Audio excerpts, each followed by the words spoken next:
आनंद ऋषि स्नान करके अपनी साधना जो उनके गुरु महर्षि रामानंद जी ने बता रखी थी उसका अभ्यास करने की चेष्टा कर रहा था, अभ्यास करने के लिए बैठा था। इतने में क्या देखा कि आकाश से एक बहुत तेज प्रकाश पुंज आया। प्रकाश का पुंज यानी समूह, गोला, और वो बहुत निकट, जब आसमान से बहुत निकट आ गया तो देखा अष्टानंद ने, उसकी आंखें चुंधी आ गई, वो उसको सहन नहीं कर सका उसके तेज को। जो ही आंखें बंद की तो उसके अंदर से एक छोटा सा शिशु, नवजात शिशु की आकृति दिखाई दी। दोबारा आंखें खोली तो वो प्रकाश कमल के उस लहर तारा तालाब में कमल के फूल पर सिमट गया था। लगभग सूर्य उदय होने से लगभग 1.5 घंटा पहले अंधेरा बहुत होता है। उस अंधेरे में वो कुछ नहीं देख सका, लेकिन जो उस प्रकाश के गोले से उसकी आंखों में चमका लगा था, आंखें बंद हुई तो बच्चा दिखाई दिया, बालक की आकृति नजर आई। जैसे हम सूर्य की तरफ कभी देख लेते हैं तो हम ज़्यादा देर सूर्य को नहीं देख सकते, बस एक पलक ऐसे ही देख सकते हैं, फिर आंखें बंद हो जाती हैं। फिर हम इधर उधर आंखें करते हैं तो सूर्य का तेज रहित आकार हमें दिखाई देता है और वो काफी देर तक आंखों के सामने आपको दृष्टिगोचर रहता। ठीक इसी प्रकार अष्टानंद ऋषि के साथ हुआ। अब उसने देखा कि ये क्या चक्कर था, एक बार तो मुझे प्रकाश दिखाई दिया, फिर ये बालक की आकृति बन गई और वो प्रकाश भी आकर पृथ्वी पर समा गया है। अब उसने सोचा है, ये प्रभु, ये मेरी भक्ति की कोई उपलब्धि है या मेरा कोई धोखा है। अब अपनी साधना को छोड़कर वो वहां से चल पड़ा कि अपने गुरुजी से शंका का समाधान कराऊंगा।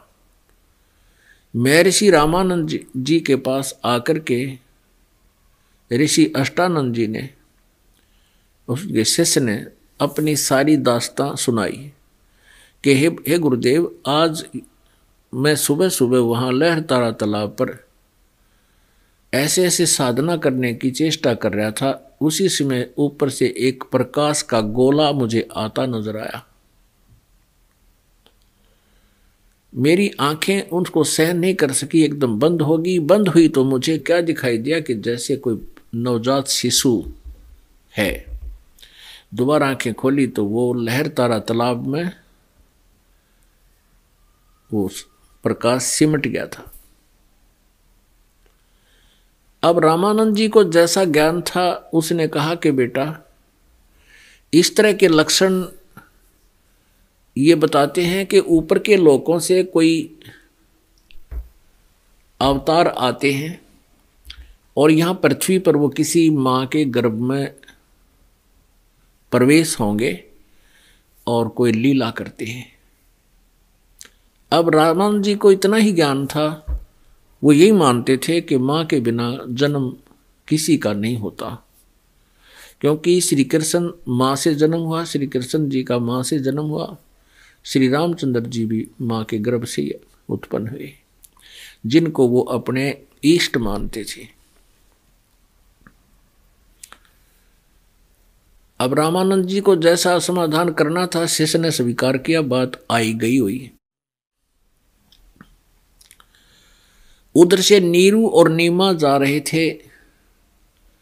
नीमा फूट फूट कर रोने लगी और अपने भगवान शिव जी से अरदास कर रही है।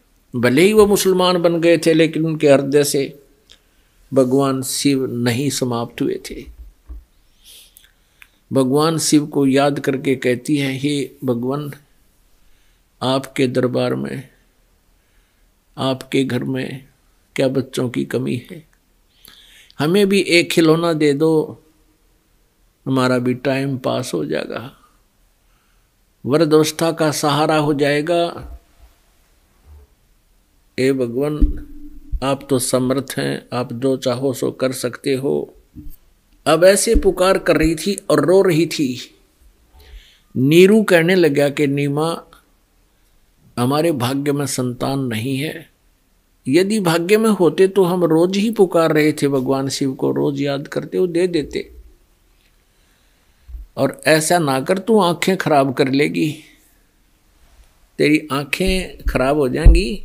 बुढ़ापे में कोई उंगली पकड़ने वाला है नहीं, बहुत बुरा होगा हमारे साथ, तो रोया मत कर।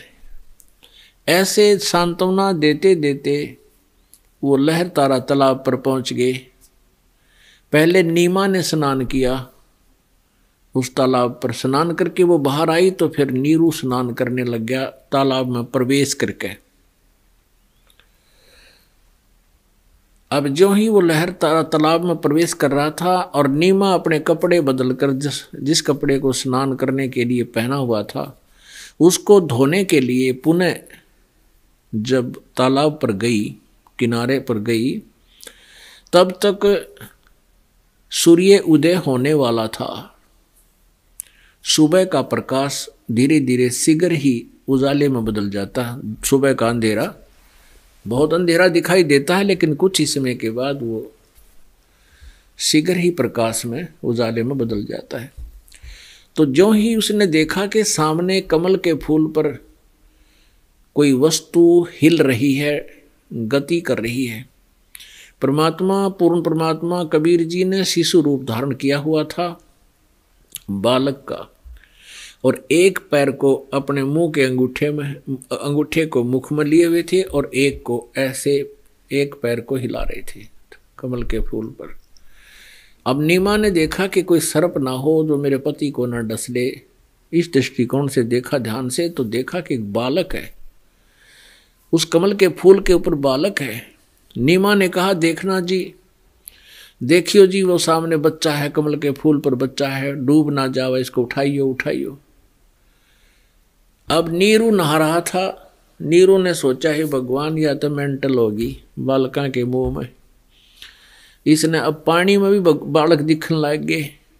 कहने लगा कि नीमा, बहुत बार समझा ली, मेरी बात मान जा। परमात्मा की रजा होती तो हमें बालक मिल ही जाता। अब तुझे जल में भी बालक दिखाई देने लगे, तू पागल हो जाएगी। नवली जी, नहीं, देखना जरा, देखना जरा, देखो वो सामने बालक डूबेगा डूबेगा। अब उसकी ऐसे कसक भरे आवाज को सुनकर वो विवश हो गया देखने के लिए उधर जिधर वो संकेत कर रही थी। जो ही उसने ऐसा देखा, सचमुच कमल के फूल पर एक बालक नवजात शिशु विराजमान है। आओ देखा ना ताओ देखा, नू का नू कमल का फूल समेत तोड़ लिया, उठा लिया। और सचमुच ये तो बालक यहां और इतने गहरे जल में कैसे आ गया। अपनी पत्नी को थमा दिया। उसकी पत्नी बाहर जाकर उस बालक को प्यार करे, कदे उसका मुंह चूमे, सीने का लगावे, और सौ शुक्र मना रही है अपने शंकर भगवान की। हे भगवान, आज ही हृदय से याद किया था, आज ही आपने मेरे को एक लाल दे दिया। आप समर्थ हो। अपने आत्माओं, इन भगवाना के 9 नंबर बने हैं। परमात्मा कहते हैं, जगत का पेख ना पेखा, धनी का नाम ना लेखा। अब उस मालिक की तो उसका आसपास भी बात नहीं, कोई भगवान तेरी गोदी में है। लेकिन परमात्मा का प्रभाव छुपा नहीं रहता। ज्यों ही उस माई ने वो बच्चा कमल के फूल से अपने पति के हाथों से गोद में लिया, उसको इतनी शांति होगी जैसे जलते हुए पर ठंडा पानी डाल दिया कने शरीर पे। इतनी शांति होगी और इतनी खुशी मन में होगी, कोई ठिकाना नहीं उसके आनंद का। पुण्यात्माओं, जिस परमात्मा के लिए हम तड़फ रहे हैं, जो भगवान हमें इतना सुख दे रहा है, जिसको हम देख भी नहीं पा रहे हैं, और वो परमात्मा हमें इतना सुख दे रहा है, उसकी हमें चाह है, उसके नाम लेने से भी आत्मा गदगद हो जाती है, आंखें भर आती है हमारी। और वो परमात्मा किसी बालक रूप में किसी पुण्यात्मा के सीने से लग रहा हो, वो भगवान। अब जो सुख महसूस उस माई को हो रहा होगा, उसका कोई पैमाना नहीं, उसका कोई हम वर्णन नहीं कर सकते। वो कितनी पुण्यकर्मी थी जिसकी गोदी में भगवान थे। अब वो इतनी खुशी हो रही है, सो शुक्र मना रही है, वो खो गई उस बालक के प्यार में। उधर से नीरू ने देखा कि ये तो बालक के मुंह में बहुत पागल होगी। उसने विचार लगाया कि हम पहले तो हिंदू थे, मुसलमान बना दिए, हमारा कोई साथी हिंदू रहा नहीं, मुसलमानों से विशेष संपर्क नहीं, और इस बालक को हम लेकर जाएंगे, लोग पूछेंगे, काशी के व्यक्ति पूछेंगे तुम कहाँ से लाए हो, किसी का बालक चुरा लाए हो, बताओ इनकी माँ बाप कौन है, ये माँ बाप का पता नहीं। हम कहेंगे लहर तारा तालाब में कमल के फूल पर था, तो लोग कहेंगे कमल के फूल पर बालक विराजमान हो ही नहीं सकता, नवजात शिशु है, इसको इतने गहरे जल में कौन छोड़ के आया, तुम झूठ बोल रहे हो। कहीं ऐसा ना हो ये बालक भी छीन लिया जाए और हमें भी नगरी से बाहर बेघर कर दिया जाए। इतना विचार करके उसने अपनी पत्नी से अपने मन की बात कही कि आप इस बच्चे को यहीं छोड़ दो, इसी में हमारी खैर है, हमारे साथ ऐसा ऐसा हो सकता है, हमें बेघर भी कर देंगे, नगरी भी छुड़वा देंगे, देश निकाला भी दे देंगे, और ये बच्चा भी छीन लिया जाएगा। नीमा तो नई मुसीबत परचेज ना करे, परवाह नहीं मानी। मैंने बोली ना जाने इस बालक ने मेरे ऊपर के जादू कर दिया, मैं रह नहीं सकती, मैं मर सकती हूँ इसके बिना। और कदे सीने का लगावा, कदे उसका प्यार करे बालक की तरह। अब नीरू ने सोचा या तो कति मेंटल होगी, पागल होली इस बच्चे के चक्कर में, आगा भविष्य कुछ देख नहीं रही, कल ना बेघर हो जावांगे, 2 रोटी टाइम पर उठ खा रहे हैं ये भी नहीं मिलेंगी, और बालक भी छीना जाएगा। तो उसने कहा अपनी पत्नी से तू मान जा मेरी बात, रख दे इसको यहीं पर रख। नहीं मैं नहीं रख सकती। तो अपनी पत्नी पर उसने अपने जीवन में पहली बार अपनी पत्नी को थप्पड़ मारने की चेष्टा की और कहा कि तू बहुत ज्यादा ही अनाड़ी हो गई है, मैंने आज तक तेरे को कुछ भी नहीं कहा, तेरी हर बात को मैंने स्वीकार किया, इसलिए तेरी बात को मानता रहा कि इसके बालक नहीं है, कहीं इसकी आत्मा दुख ना हो जा, लेकिन तू तो सिर पर चढ़ गई, बिल्कुल नहीं मानती मेरी एक भी बात, रख दे इस बालक को, ना तेरे 2 मारूंगा थप्पड़े। वह बोली जी कुछ भी करो, ये बच्चा नहीं मैं छोड़ सकती। जब उसने हाथ बिल्कुल कर लिया तैयार मारन खातिर रोते हुए ने, लेकिन उसी समय परमात्मा नवजात शिशु रूप में कबीर परमेश्वर ने कहा कि नीरू मैं तुम्हारे लिए आया हूं, तुम्हें कोई आपत्ति नहीं आवेगी, मुझे ले चलो घर पे। अब वो डर गया कि भैया कोई फरिश्ता ना हो, इसमें कदे कोई जिंद ना बोलता हो, हमारी बुद्धि यहीं तक काम करे है, कोई प्रेत ना हो इसमें। वो डर गया, कत्ती घिगी बंदगी उसकी, चुपचाप आगा लिया अपनी पत्नी करवा, बच्चे को सीने से लगाए और सो शुक्र मनाती हुई आ रही है। अब जो ही नगर के लोगों को पता चला कि नीमा के घर एक बालक आया है और वो बता रही है सच्चाई कि हमें ऐसे लहर तारा तालाब में कमल के फूल पर प्राप्त हुआ है, अब लोग उस गहराई में ना जाकर के उस बच्चे की सुंदरता, उस बच्चे की इतनी सुंदरता थी, इतने सुंदर बालक थे कि शायद पृथ्वी के ऊपर कोई भी इतना सुंदर बालक नहीं था। उनके चेहरे का नूर अजीब व गरीब था। सभी नगर निवासी जैसे पहले क्या होता था, हमने देखा गांव में किसी के कोई पुत्र वधू आ जाती, उसके कपड़े दिखाया करते, तिल उसका पूरा शोरूम बना दिया करते उन्हें देखने के लिए, और गांव की स्त्रियां मंडली बना बना के गीत गाती आया करती थी, नो देखने खातिर के लाई है वह। तो ऐसे गीत गाती हुई औरतें पूरे काशी की मंडरा के, और लोग भी व्यक्ति भी परमात्मा ने देखना हुए, इतना सुंदर बालक कदे देखा ना सुना। अब कोई कुछ कहे, कोई कुछ कहे, कोई कहे तो ब्रह्मा के साजिक है, कोई कहे विष्णु पर सकल जा है, कोई कहे तो चंद्रमा है, कोई किसी देव का अवतार है, और कोई कहे यो तो कोई जंद है, कोई कहे यो तो गण है, गण किसी देव का।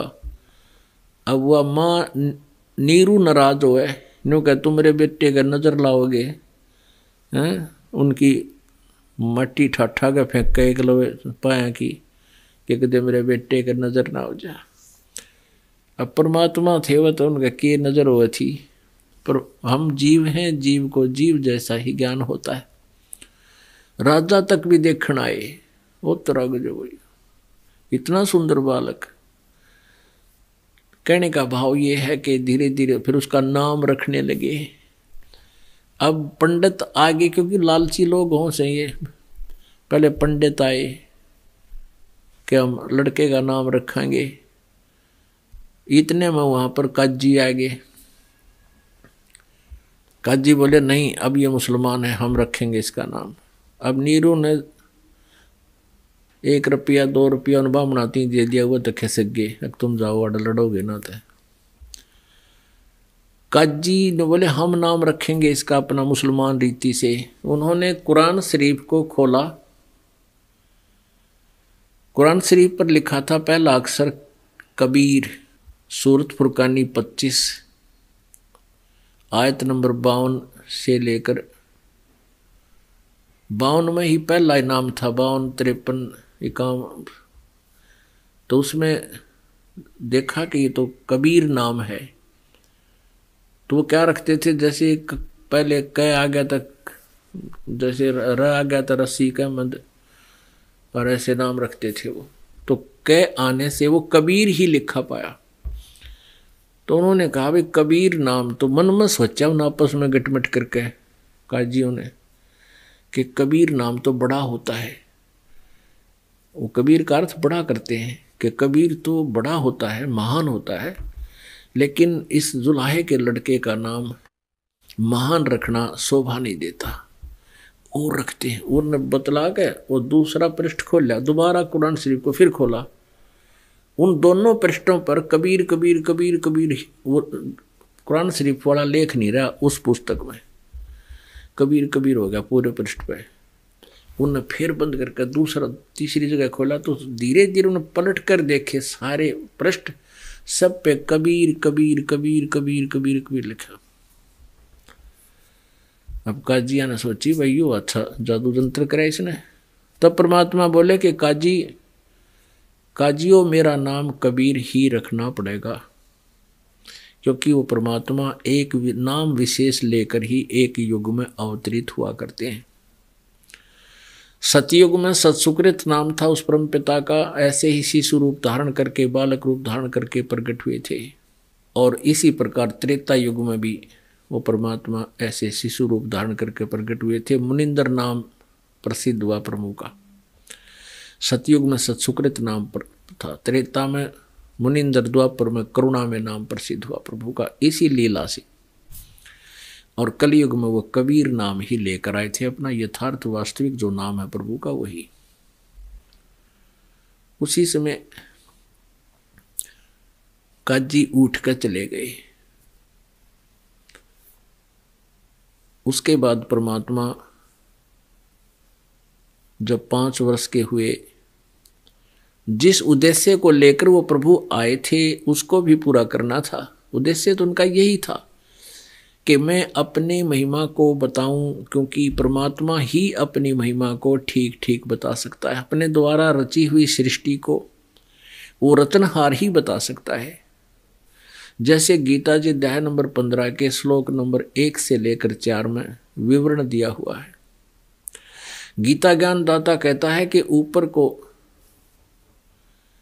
ऊपर को जड़ यानी मूल वाला, नीचे को तीनों गुण रूपी शाखा वाला, ये उल्टा लटका हुआ संसार रूपी पीपल का वृक्ष समझो, और इसकी तीनों गुण रूपी शाखा नीचे को है।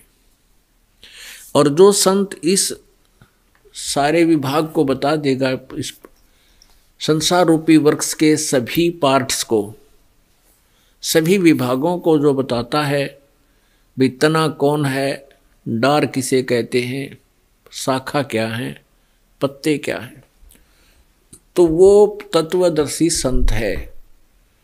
और वो तत्वदर्शी संत यथार्थ ज्ञान रखता है जो वेदों, गीता और पुराणों से भी अन्य है और ऊपर का ज्ञान है। उनके वो भी है और उसे ऊपर का भी ज्ञान है। गीता जी अध्याय नंबर 4 के श्लोक नंबर 32 में कहा है कि जो 25 से लेकर 31 तक जो साधनाएं और यज्ञ अर्थात यज्ञ अनुष्ठानों के विषय में जानकारी दी है, इस प्रकार के बहुत से यज्ञ सच्चिदानंद घन ब्रह्म की वाणी में, यानी यज्ञ माने धार्मिक अनुष्ठानों को विस्तार से कहा गया है उस सच्चिदानंद घन ब्रह्म की वाणी में। उसको जानकर फिर पूर्ण रूप से बंधन से मुक्त प्राणी हो जाता है। तो वो सच्चिदानंद घन ब्रह्म की वाणी के विषय में, यानी वो तत्वदर्शी, वो तत्व ज्ञान है जो पूर्ण परमात्मा स्वयं ही आकर अपने मुखारविंद से अपनी वाणी से बोलता है। तो चौथे अध्याय के 34वें श्लोक में कहा कि उस तत्व ज्ञान को तू, सच्चिदानंद घन ब्रह्म की वाणी को, उस तत्व ज्ञान को तू तत्वदर्शी संतों के पास जाकर समझ, और फिर उनको दंडवत प्रणाम करने से, कपट छोड़कर उनकी सेवा करने से वो तत्वदर्शी संत तुझे यथार्थ ज्ञान उस परमात्मा का बताएंगे। तो उस तत्वदर्शी संत की पहचान 15वें अध्याय के प्रथम श्लोक में बताई है कि उल्टे लटके हुए संसार रूपी वृक्ष को जो विस्तार से बताता स वेदवित, वह तत्वदर्शी संत है। परमेश्वर कबीर जी ने 600 वर्ष पहले अपनी सच्चिदानंद घन ब्रह्म की वाणी कबीर वाणी में लिखा था, अक्षर पुरुष एक पेड़ है निरंजन वा की डार, तीनों देवा शाखा है ये पात रूप संसार। जो जमीन से बाहर दिखाई देता है उसको अक्षर पुरुष बोलते हैं, यो पेड़ होता है। अक्षर पुरुष एक पेड़ है, निरंजन वा की डार, और तीनों देवा शाखा है ये पात रूप संसार।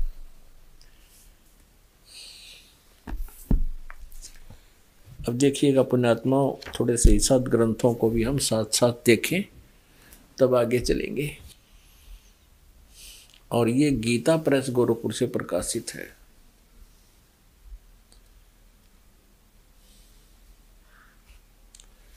और ये जय दयाल गोविंद का इसके अनुवादक है, हिंदी में अनुवाद किया इसने।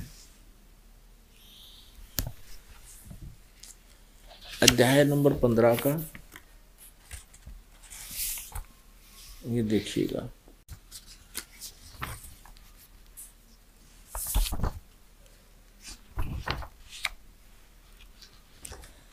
श्लोक नंबर 1, अथ पंचदशो अध्याय, 15वां अध्याय,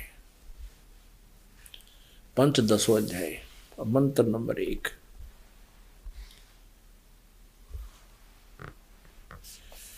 ऊर्ध्व मूलम, ऊर्ध्व माने ऊपर को, ऊर्ध्व मूलम अध शाखम, अश्वत्थम प्राहु अव्यम, छंदासी यस्य पर्णानि स ये तम वेद स वेदवित। यहां देखिएगा, आदि पुरुष परमेश्वर मूल वाले, आदि पुरुष यानी ऊपर को जो जड़ हैं वो तो मूल तो समझो, वो आदि पुरुष परमेश्वर पूर्ण परमात्मा है संसार रूपी वृक्ष का। और अध शाखम, अध शाखम नीचे को, इन्होंने यहाँ, क्योंकि ये विचलित थे अनुवाद करता, इनको सही अनुवाद नहीं करना आया, अध का अर्थ लिख दिया ब्रह्मा रूप मुख्य शाखा वाले है तेरे ही। अध माने नीचे होता। देखिएगा ये श्लोक नंबर 2 है 15वें अध्याय का। इसमें अध च ऊर्ध्व, अध, इसमें 2 बार अध शब्द है, अक्षर है। अब इसको देखिए, इनका अनुवाद यहां किया इन्होंने। अध माने नीचे, स्पष्ट है, इन्हीं का किया। अध माने नीचे, अध माने नीचे, ठीक है। तो यहाँ भी हम नीचे ही कहें तो बहुत अच्छा सेट हो जाएगा। 15 में जाएगा। फिर प्रथम देख रहे हैं ऊर्ध्व मूलम, वो इसमें लिखना था ऊपर को जड़ वाला। ऊर्ध्व माने ऊपर को, आदि पुरुष परमेश्वर रूपी मूल वाले, जड़ वाले। अधः शाखम नीचे को शाखा वाले, अधः शाखम नीचे को शाखा वाले, अधः माने नीचे लिखना था। संसार रूपी पीपल के वृक्ष को अविनाशी कहते हैं।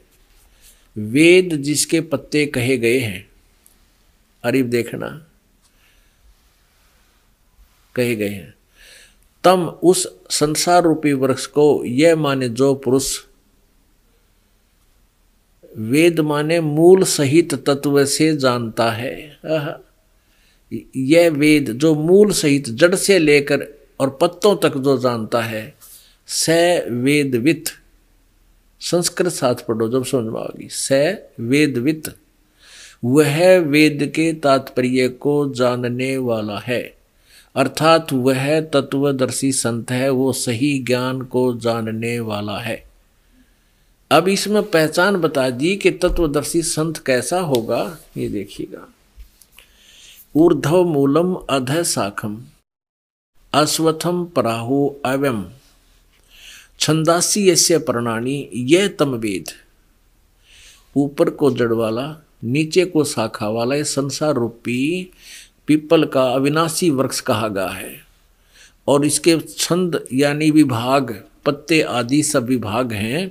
और यह माने जो, तम माने उस अज्ञान अंधकार में छुपे हुए इस ज्ञान को, उस संसार रूपी वृक्ष को जानता है। वेद माने जानना। यह तम वेद जो इसको जानता है, ऊपर को जड़ नीचे को शाखा कौन है, पत्तों तक बता देगा, उसके न्यारे विभाग सहित बतावेगा। स वेदवित, वह वेद के तात्पर्य को जानने वाला अर्थात तत्वदर्शी संत है। अब इससे पहले ये देखिएगा, ये संसार रूपी वृक्ष का एक चित्र दिखाते हैं आपको, इससे समझना होगी आपका सारी कहानी। ये देखिएगा, ये पूरा ये समझिएगा, ये जमीन से बाहर नजर आता है, इसको समझो पेड़ बोलते हैं। जमीन के अंदर गुप्त जो जड़ हैं वो प्रोक्स होती हैं, अनविजिबल होती हैं। और ये विजिबल होता है बाहर जो भी तना है, ये तना है, ये मोटी डार है, ये तीनों शाखा हैं और ये पत्ता है, पत्ते हैं। तो परमात्मा कबीर जी ने 600 वर्ष पहले ये तत्व ज्ञान अपनी सिंपल लैंग्वेज में सच्चिदानंद घन ब्रह्म की वाणी में अर्थात कबीर वाणी में बोला हुआ है। अक्षर पुरुष, ये तना तो है अक्षर पुरुष, और इसमें से मोटी डार निकली है, ये है सर पुरुष। सर ब्रह्म कहो, अक्षर सर पुरुष कहो, ज्योत स्वरूपी काल कहो, ब्रह्म कहो। और इसके फिर आगे 3 शाखाएं हैं। इस काल के 3 पुत्र हैं, रजगुण ब्रह्मा जी, सतगुण विष्णु जी, तमगुण शिव जी। और हम यहां पात रूप संसार है। अक्षर पुरुष एक पेड़ है, निरंजन वा की डारे। ये सर पुरुष को, सर ब्रह्म को, ज्योति निरंजन को, काल को कहा है निरंजन वा की डार, और तीनों देवा शाखा है, ये पात रूप संसार। और ये जो गुप्त रह गया, ये कौन है? ये है परम अक्षर ब्रह्म। ये ऊपर को जड़ वाला परम अक्षर ब्रह्म है। ये पूर्ण ब्रह्म परमेश्वर है। ये कबीर देव है। ये जड़ रूपी, ये समझो ये कबीर देव है। ये जो है, ये परमात्मा जड़ जो है, सब जहाँ से सबको आहार मिलता है, जो सबका पालन पोषण करता है, सबका कर्मानुसार जिसका संस्कार देता है, वो पूर्ण परमात्मा ये कबीर देव है, पूर्ण ब्रह्म है, परम अक्षर ब्रह्म भी इसे कहते हैं। ये देखिएगा, फिर परमात्मा ने बताया था अक्षर पुरुष एक पेड़ है, निरंजन वा की डार, और तीनों देवा शाखा है, ये पात रूप संसार। पुण्यात्माओं,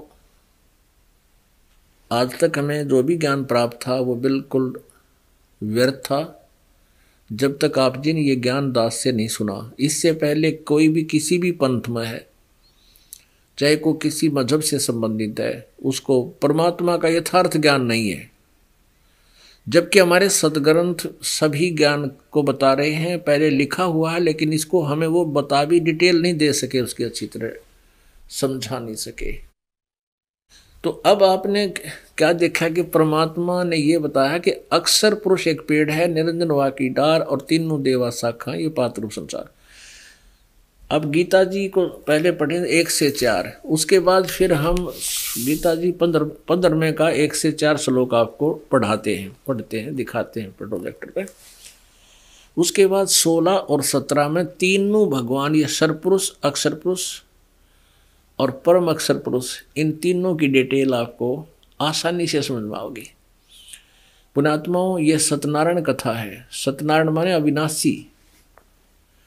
ये सत्यनारायण कथा है, अविनाशी परमात्मा की जानकारी। और इस सत्यनारायण कथा के सुनने से आपकी आत्मा में बहुत शक्ति आती है। कुछ पाप ऐसे हैं आप जी के जो इस सत्यनारायण कथा के सुनने से नष्ट होते हैं, नाश होते हैं। इसका सुनना भी बहुत आवश्यक है। ये ज्ञान यज्ञ है, ये वही गीता है। और इसको देखिए 15वां अथ पंचम 10वां अध्याय, 15वां अध्याय आपने एक तो पढ़ लिया। ऊर्ध्व मूलम, ऊपर को जड़ वाला, ऊपर को आदि पुरुष परमेश्वर रूपी जड़ वाला, यहाँ लिखना था ऊपर को आदि पुरुष परमेश्वर जड़ वाला, मूल वाला, नीचे को शाखा वाला। ये उल्टा लटका हुआ संसार रूपी वृक्ष है, इसको अविनाशी कहते हैं और वेद जिसके पत्ते कहे गए। और जो उस संसार रूपी वृक्ष को जो व्यक्ति जड़ से लेकर सब टहनियों पत्तों तक जानता है, स वेदवित, वह वेद के तात्पर्य को जानने वाला अर्थात तत्वदर्शी संत है। गीता ज्ञान दाता कहता मैं पूरा नॉलेज नहीं रखता उस संसार रूपी वृक्ष और पूरे दात्म ज्ञान के बारे में, वो तत्वदर्शी संत से सुनो। अब देखो 2 में, उस संसार वृक्ष की यानी संसार रूपी वृक्ष की तीनों गुण रूप, रजगुण ब्रह्मा, सतगुण विष्णु, तमगुण शिव जी, जल से बड़ी हुई नहीं, ये विस्तृत बड़ी हुई, विस्तृत फैली हुई, विषय पर वाला, ये संस्कृत भी साथ देखो, विषय पर वाला शाखा, विषय भोग रूप कोपल मनुष्य देवतृक आदि योनि रूपी शाखाएं, ये विषय पर वाला विषय विकारों की शाखाएं हैं, नीचे और ऊपर फैली हुई, सर्वत्र नहीं। अधः च ऊर्ध्व, नीचे और ऊपर ये फैली हुई है। मनुष्य लोक में कर्मों के बंधन में बांधन वाली भी ये मुख्य कारण है, जो नीचे और ऊपर व्याप्त है, सभी लोकों में नहीं है। अपने आत्माओं, यहाँ एक कंसेप्ट ये क्लियर करना पड़ेगा कि रजगुण ब्रह्मा जी हैं, सतगुण विष्णु, तमगुण शिव जी। इसके लिए कहते हैं बुद्धिमान को संकेत ही काफी होता है, इशारा ही काफी होता है। आपको दिखाते हैं श्रीमद् देवी भागवत 3रा स्कंद, ये देखिएगा। ये जो श्रीमद् देवी भागवत है यानी देवी पुराण है, इसमें संस्कृत भी साथ है, क्योंकि हिंदी टीकाकर्ताओं ने बहुत से तथ्यों को ना समझने के कारण छोड़ दिया, प्रकाश में नहीं लाए वो। अथ देवी भागवतम सभाष्टिकम समातम, खेमरा श्री कृष्ण दास प्रकाशन बम्बई, ये यहाँ से छपी है, बम्बई 4। अथ श्रीमद् देवी भागवते भाषा टीका युक्ते 3 स्कंद है प्रारंभते। और अब देखो यहाँ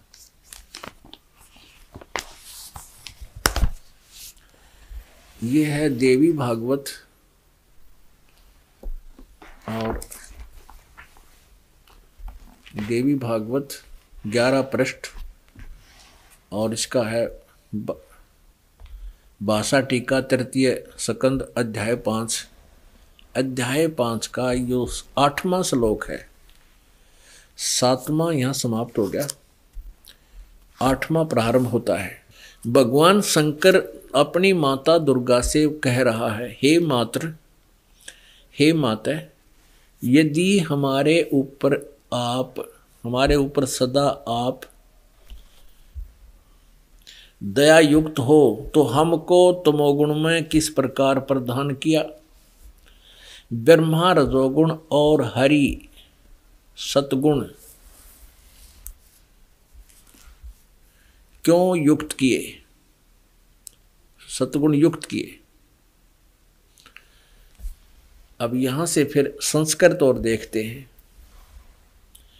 इसी की हम संस्कृत भी पढ़ेंगे। यदि 7वां श्लोक खत्म हुआ, 8वां, यदि दया धर्मना न सदाम्बिके कथम अहम विहित च, किस प्रकार मैं बना दिया तमोगुण है, तमोगुण। और कमल जय, कमल से उत्पन्न होने वाले ब्रह्मा को रजोगुण संभव, रजोगुण क्यों उत्पन्न किया। और सुविहित किमो सतोगुण हरि, और विष्णु को सतोगुण क्यों बना दिया। इति सिद्धम रजगुण ब्रह्मा है, सतगुण विष्णु, तमगुण शिव जी। अब फिर देखिएगा श्रीमद् भगवत गीता, श्रीमद् भगवत गीता हम 15वां अध्याय पढ़ रहे हैं, 15वां अध्याय पढ़ रहे हैं हम। 15वें अध्याय का हमने दूसरा श्लोक पढ़ लिया, अब तीसरा पढ़ाएंगे। हम दूसरे को फिर देखते हैं। ये अध्याय नंबर 15 का श्लोक नंबर 2। उस संसार वृक्ष की तीनों गुण रूप, रजगुण ब्रह्मा, सतगुण विष्णु, तमगुण शिव जी, रूप ये शाखाएं, विषय पर वाला शाखा, विषय विकारों की शाखाएं नीचे और ऊपर फैली हुई हैं।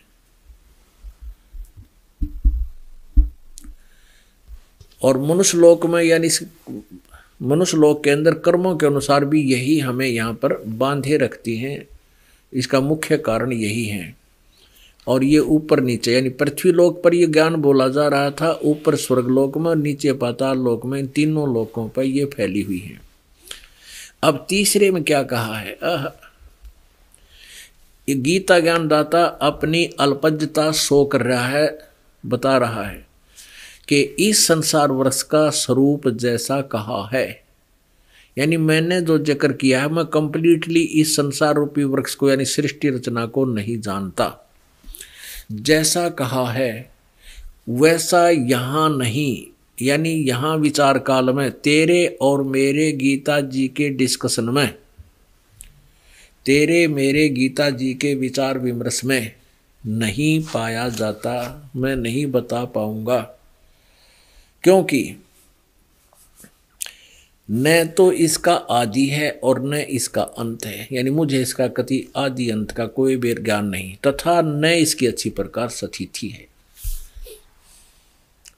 इसलिए इस सुविरुद्ध मूलम, इस सुविरुद्ध मूलम, यानी मूल जो है इस संसार रूपी वृक्ष का, वो तो दृढ़ है। विरुद्ध कति दृढ़ है, मतलब वो तो अविनाशी है, अति दृढ़ मूल वाले।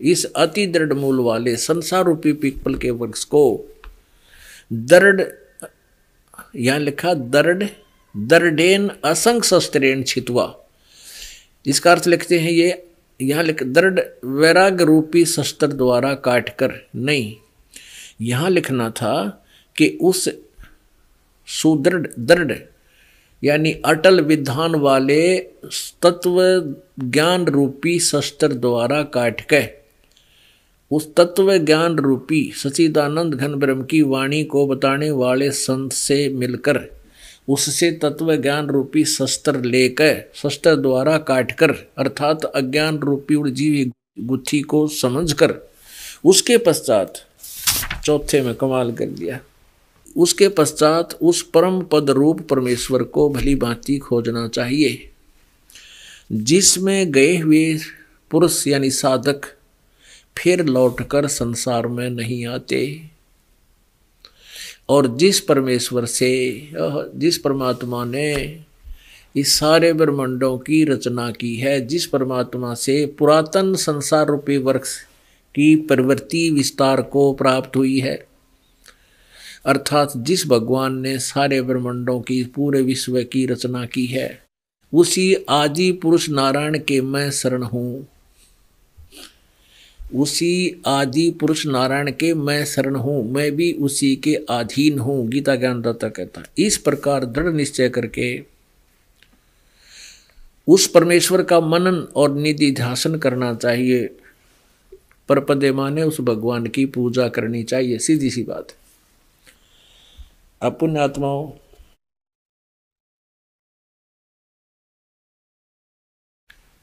अब गीता ज्ञान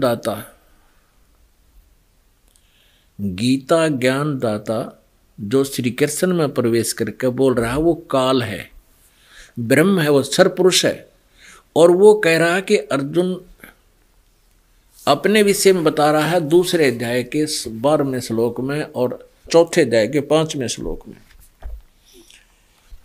दूसरे अध्याय के 12वें श्लोक में वो कहता है, ये देखिएगा, पहले चौथा अध्याय दिखाते हैं आपको। ये चौथे अध्याय का 5वां श्लोक है, ये 5वां श्लोक है। ए परंतम अर्जुन, मेरे और तेरे बहुत से जन्म हो चुके हैं, उन सबको तू नहीं जानता, किंतु मैं जानता हूं। यहां देखिए श्लोक नंबर 9 में, अध्याय नंबर 4 का श्लोक नंबर 9। अर्जुन, मेरे जन्म और कर्म दिव्य हैं। इसे सिद्ध उनका जन्म तो है, जन्म होता है गीता ज्ञानदाता का। अध्याय नंबर 10 का श्लोक नंबर 2 ये स्पष्ट करता है। गीता ज्ञानदाता कहता है कि मेरी उत्पत्ति को, मेरे जन्म को, अर्थात लीला से प्रकट होने को न तो देवता लोग जानते हैं और न महर्षि जन ही, क्योंकि मैं सब प्रकार से देवताओं और महर्षियों का आदि कारण हूं। अब पुण्यात्माओं, इससे स्पष्ट हो गया, पुण्यात्माओं ये स्पष्ट हो गया कि गीता ज्ञानदाता का जन्म मृत्यु होता है, लेकिन न तो ब्रह्मा जानता, ना विष्णु, ना शिव जी, ये देवता और ऋषि नहीं जानते, क्योंकि ये इसी से जन्म हुआ इनका। अब पिताजी की उत्पत्ति को संतान नहीं बता सकती। हाँ, पिताजी की उत्पत्ति पिताजी का पिताजी बता सकता, उसके डेट ऑफ बर्थ भी बता देगा, यानी दादाजी बता सकता है। तो इसलिए ये कह रहा है मेरा जन्म तो होता है, लेकिन मेरे जन्म को न ये देवता जानते हैं, न ये महर्षि सिद्ध कोई नहीं जानता, क्योंकि ये मेरे से ही उत्पन्न है। इनको प्रकट करता मैं ही हूँ, जन्मदाता मैं ही हूँ। अब दूसरे अध्याय का 12वां श्लोक देखिएगा, अध्याय नंबर 2 का, और ये श्लोक नंबर 12। गीता ज्ञानदाता कहता है, न तो ऐसा ही है कि मैं किसी काल में नहीं था, अथवा तू नहीं था, अथवा ये राजा लोग नहीं थे, और नहीं ऐसा है कि इससे आगे हम सब नहीं रहेंगे। इससे सिद्ध है कि गीता ज्ञानदाता कहता तेरे मेरे पहले भी जन्म हुए हैं, आगे भी होंगे, यानी जन्म मृत्यु हमारी सदा बनी रहेगी। और ये दूसरे अध्याय का 17वां श्लोक स्पष्ट करेगा। इस पवित्र सदग्रंथ गीता जी का दूसरे अध्याय का अब श्लोक नंबर 17।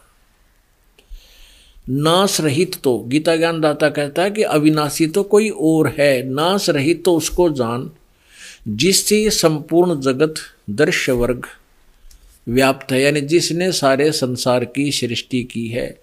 इस अविनाशी का विनाश करने में कोई समर्थ नहीं है, यानी वो कोई और है अविनाशी। अपनात्मा गीता जी अध्याय नंबर 8 के श्लोक नंबर 1 में अर्जुन ने पूछा कि हे भगवान, आपने जो गीता जी अध्याय नंबर 7 के श्लोक नंबर 29 में 29 में जिस तत्ब्रह्म के विषय में कहा है कि उस तत्ब्रह्म को और सारे अध्यात्म ज्ञान को और सभी कर्मों को से जो परिचित हो जाता है तत्वदर्शी संत की शरण देकर, जैसा मैं संकेत कर रहा हूं, तत्वदर्शी संत के शरण में जाकर उस तत्व ज्ञान रूपी शस्त्र से वो सारा ज्ञान समझ में आ जाता है, उलझी हुई गुत्थी को समझ लेता है। तो वो व्यक्ति फिर जरा और मरण से छूटने का ही प्रयत्न करता है, वो कुछ भी और इस संसार की वस्तु की इच्छा नहीं करता। तो 8वें अध्याय के प्रथम श्लोक में अर्जुन ने पूछा फिर किम तत्ब्रह्म, वो तत्ब्रह्म, वो परमात्मा, वो परमेश्वर है कौन? परम अक्षर ब्रह्म। तो उसकी जानकारी दी है। यहां देखिएगा 8वें श्लोक अध्याय नंबर 7 का श्लोक नंबर 29। ये देखो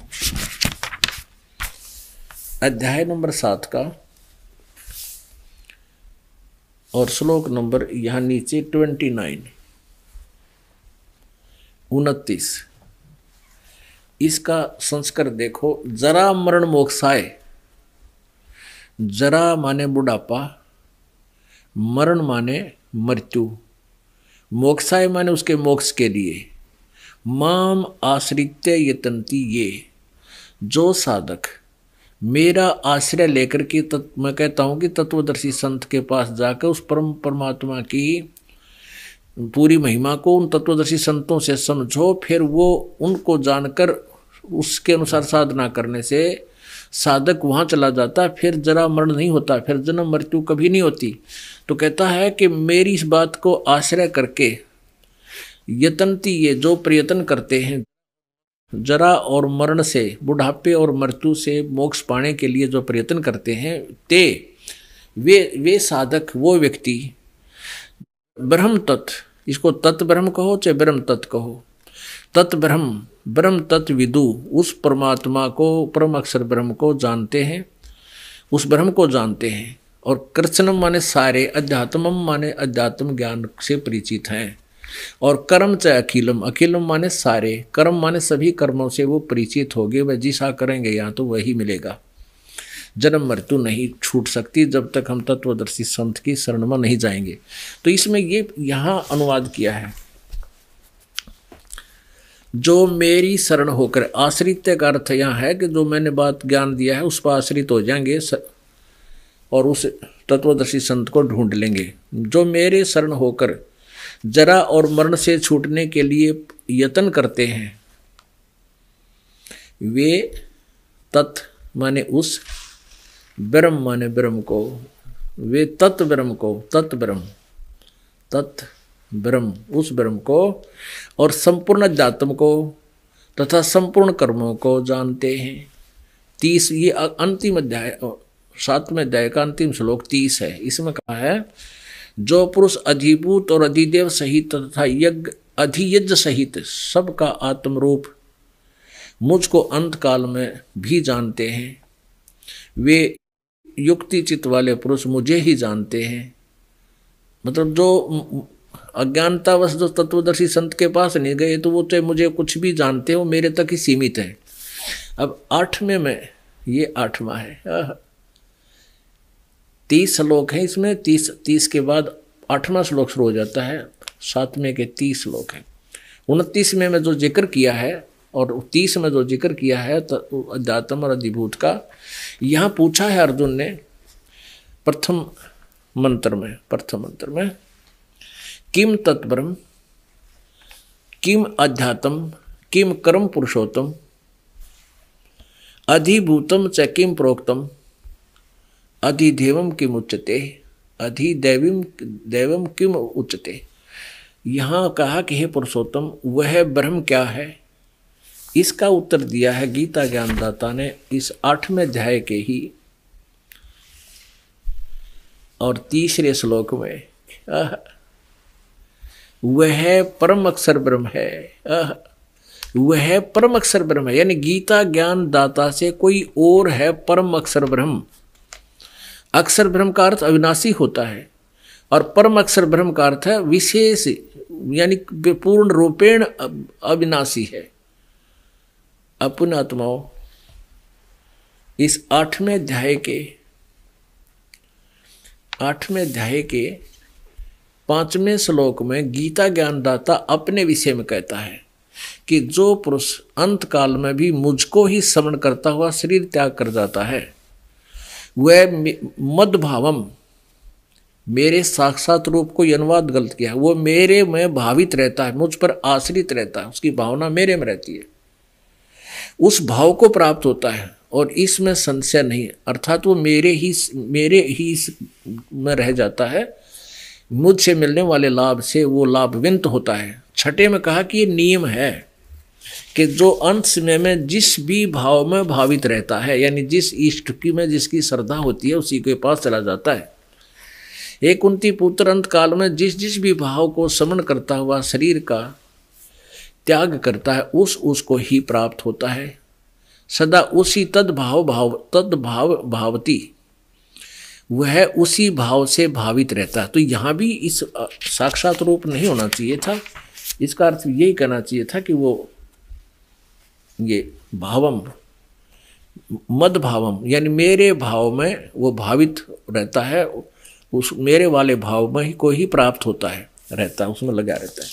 तो यहाँ फिर सातवें में फिर कहा, छठा तो आपने पढ़ दिया कि जो जिस अंत में जिसके में श्रद्धा रखता है उसी को उसी भाव में भावित रहता। तो यहाँ सातवें में फिर कहा है कि अर्जुन सब प्रकार से सब समय में मेरा स्मरण कर और युद्ध भी कर, इस प्रकार मुझ में स्मरण किए हुए अर्पण किए हुए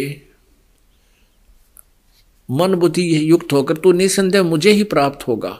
अब 8वें में 9वें और 10वें में 8वें अध्याय के 8वें 9वें 10वें मंत्र में उस सच्चिदानंद घन ब्रह्म परम अक्षर ब्रह्म के विषय बताया कि उसकी जो भक्ति करता है,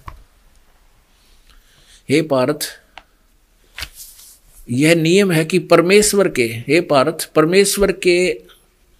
परमेश्वर यानी उस परम अक्षर ब्रह्म की जो साधना करता है, ध्यान के अभ्यास योग युक्तेन, ध्यान नहीं है इसमें, मेडिटेशन नहीं है कहीं भी, अभ्यास योग युक्तेन, योग माने साधना, अभ्यास माने उसकी अभ्यास करना, यानी जो विधि बताई गई है उसकी साधना करने, साधना में युक्त उसमें लीन व्यक्ति दूसरी ओर न जाने वाले चित्त से, यानी किसी और की पूजा नहीं करे, निरंतर चिंतन करता हुआ परम दिव्य पुरुषम, परमम दिव्यम पुरुषम, परम प्रकाश रूप दिव्य पुरुष को ही अर्थात पुरुष को अर्थात परमेश्वर को ही प्राप्त होता है, उस परम अक्षर ब्रह्म को प्राप्त होता है।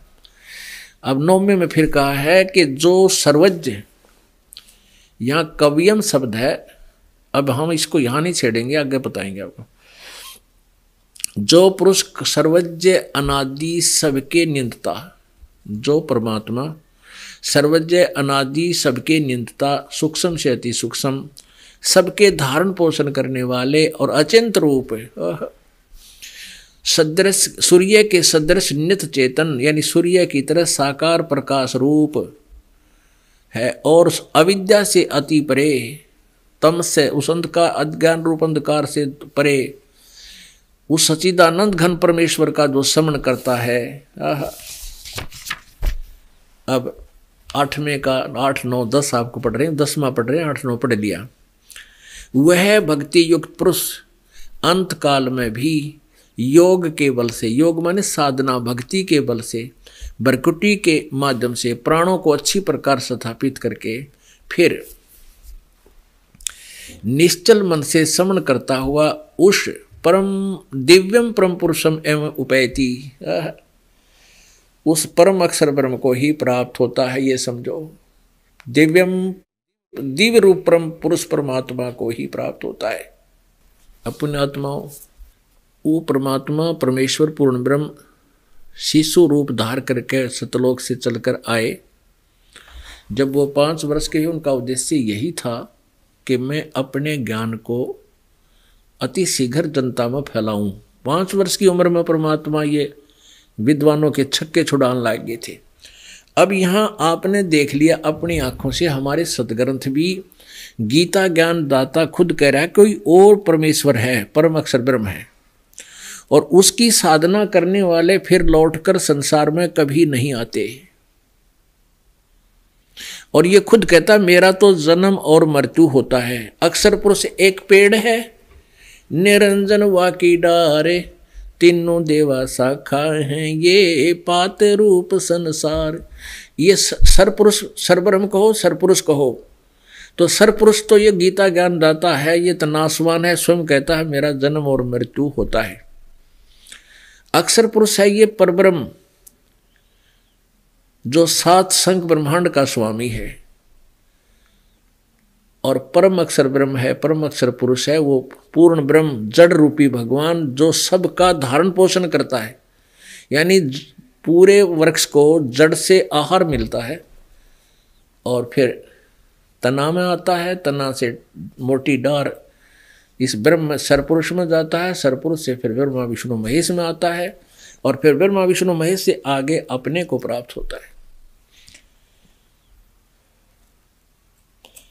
अब देखिएगा 8वां अध्याय का एक और दिखाते हैं आपको, अध्याय नंबर 8 का और मंत्र नंबर 13। इसमें ये मंत्र नंबर 13 है। इसमें गीता ज्ञान दाता कहता है कि ओम इति एकाक्षरम, ओम यह एक अक्षर है, ब्रह्म व्यवहारण माम अनुसमरण, माम ब्रह्म मुझ ब्रह्म का, माम ब्रह्म का उच्चारण करके सिमरण करता हुआ, मुझ ब्रह्म का ओम यह एक अक्षर है, और इसको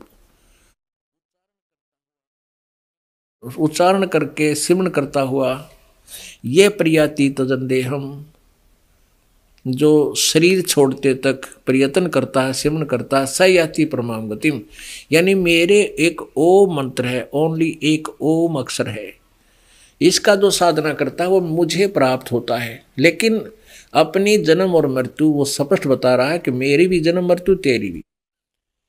अब देखो, अब 17वें अध्याय के 23वें श्लोक में स्पष्ट किया है कि उस सच्चिदानंद घन ब्रह्म का, परम अक्षर ब्रह्म का मंत्र उस तत्वदर्शी संत बताओगा। अध्याय नंबर 17 का अब श्लोक नंबर 23, इसमें लिखा कि ओम तत्सत इति निर्देश है, ब्रह्मण है त्रिविद है समर्थ है, ब्राह्मणा तेन वेदा च यगा च विहिता पुरा, ओम तत्सत इति निर्देश है। किसका? ब्रह्मण, ब्रह्मण माने सच्चिदानंद घन ब्रह्म, उस परम अक्षर ब्रह्म की भक्ति का वो 3 विधि से सिमरण करने को का स्मरण होता है, वह ओम तत्सत इसका निर्देश है, नथिंग एल्स। निर्देश माने फाइनल फैसला, डायरेक्शन और आदेश दोनों है, निर्देश है। ओम तत्सत, यह ओम तत्सत ऐसे यह 3 प्रकार का सच्चिदानंद घन ब्रह्म का नाम कहा है। ब्रह्मणे माने उस परम अक्षर ब्रह्म का नाम तो यू है, इसमें ओम भी है और साथ में ये तत् और सत, ये सांकेतिक है। तत् गुप्त है, ये दास बताओगा, और सत भी गुप्त है। इन 3 मंत्र के जाप से सच्चिदानंद घन ब्रह्म से लाभ प्राप्त होगा, वहां जाया जाओगा सतलोक में, जहां जाने के बाद फिर कभी जन्म मृत्यु नहीं होता। अब हम 15वें अध्याय के 16-17 श्लोक को आपके समक्ष आपको फिर रूबरू करते हैं। 15वें अध्याय के 16 और 17 को ये देखिएगा, अध्याय नंबर 15 का और श्लोक नंबर 16 यहां पर है। दिवौ इमौ पुरुषौ लोके, इस लोक में ये 2 परमात्मा है। क्षर से अक्षर है, शर ये सर पुरुष है, ये तो काल है, ज्योति निरंजन नासवान है। अक्षर ये परब्रह्म है, इसको अक्षर पुरुष कहो, इसको सर पुरुष कहो। दिवौ इमौ पुरुषौ लोके, सर से अक्षर है। एवं इसी प्रकार इन दोनों के लोकों में सर नासवान सब भूतों सब प्राणियों के शरीर हैं, और आत्मा कुटस्थ माने आत्मा सबकी अविनाशी होती है। यहाँ देखिएगा, अनुवाद इन्हीं के द्वारा किया हुआ। इस संसार में नासवान और अविनाशी भी ये 2 प्रकार के पुरुष माने परमात्मा है, भगवान है। ये 2 प्रकार के प्रभु हैं, स्वामी हैं, और इनके लोकों में संपूर्ण प्राणी, इनका भी इनके लोकों में सभी प्राणियों के चतुर शरीर तो नासवान है, और जीवात्मा अविनाशी कहा जाता है। और 17वें में कमाल कर दिया कि उत्तम पुरुष है तू अन्य, वो श्रेष्ठ पुरुषोत्तम यानी असली वास्तव अविनाशी भगवान तो इन दोनों से कोई और है, सरपुरुष और अक्षर पुरुष से। उत्तम पुरुष यानी पुरुषोत्तम, उत्तम पुरुष कहो चाहे पुरुषोत्तम कहो, श्रेष्ठ प्रभु तो अन्य है, तो अन्य ही है। परमात्मा इति उदाहरते जिसको भगवान कहा जाता है। और ये लोकतर्यम आविश्य विभर्ती अवय ईश्वर है, जो तीनों लोकों में प्रवेश करके सबका धारण पोषण करता, वो है वास्तव अविनाशी भगवान परमात्मा परमेश्वर। उत्तम पुरुष तो अन्य ही है, इन्हीं का अनुवाद, जो तीनों लोकों में प्रवेश करके सबका धारण पोषण करता है। अविनाशी परमेश्वर परमात्मा इस प्रकार कहा गया है। पुण्य आत्माओं, अब ये दास ये कंसेप्ट क्लियर करना चाहा था कि इस ब्रह्मा विष्णु महेश से भी कोई और परमात्मा है और वही तीनों लोकों में प्रवेश करके यानी ब्रह्मा विष्णु महेश तक की और हम सभी का वही पालन पोषण कर रहा है और उनके जैसे भी संस्कार हैं वही परमात्मा सबको पहुंचा रहा है, दे रहा है। उस किए हुए वर्कडन पूर्व प्रारब्ध में जो आपने किया है उनको देता पद परमात्मा है, पूर्ण ब्रह्म, और उसके माध्यम ये ब्रह्मा विष्णु महेश हैं, क्योंकि ये यहाँ के कंट्रोलर हैं, ये हमें देते हैं।